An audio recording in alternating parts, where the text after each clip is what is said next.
Et là, alors là, c'était la parole que je voulais donner ce matin. J'aimerais vous parler du portable.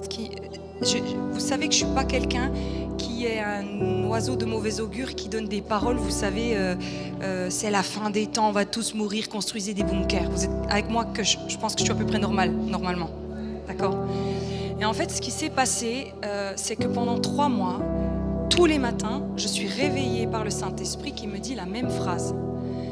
Et tu sais, je n'y prends pas garde. Tu sais le passage où Dieu dit Samuel, Samuel, Samuel. Et à la fin, Samuel, il dit ton serviteur écoute. Tous les matins, j'ai la même phrase, Dieu qui me dit plus de portable à côté des têtes, il y aura des cancers de partout du cerveau.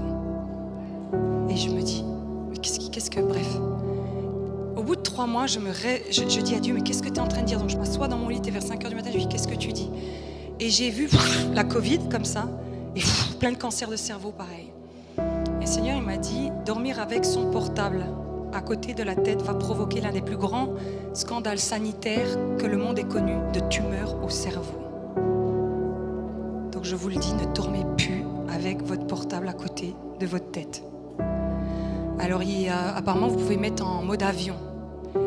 Et en fait, ceux que j'ai vus être attaqués, je sais que c'est bizarre ce que je vais vous dire, mais la Covid, elle voulait tuer nos anciens.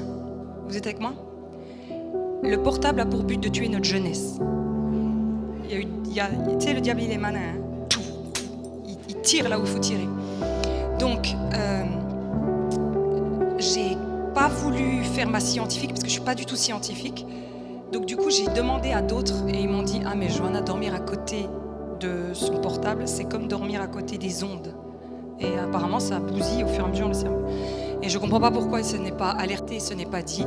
Mais parmi les choses, des prophéties qu'il y avait à dire, c'était « Enlevez votre portable de votre chambre. » Alors ce qui était marrant, c'est que quand j'ai eu Wesley qui est devenu ado, je voulais pas qu'il soit coupé du monde, qu'il n'ait pas de portable parce que c'est pas intelligent, on est quand même dans un monde en 2025.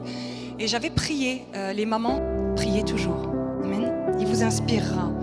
Et il m'avait dit, oui Johanna, tu peux lui prendre un portable, tu fais en sorte que toi tu peux toujours aller dessus à n'importe quel moment et tu t'assures qu'il l'ait jamais dans la chambre. Donc c'est la règle, il l'a jamais dans la chambre. Et je me suis dit, mais heureusement.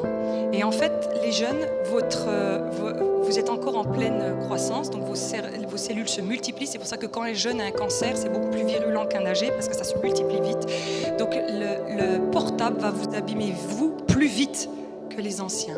Et il y a une alerte de Dieu, ne dormez plus avec vos portables.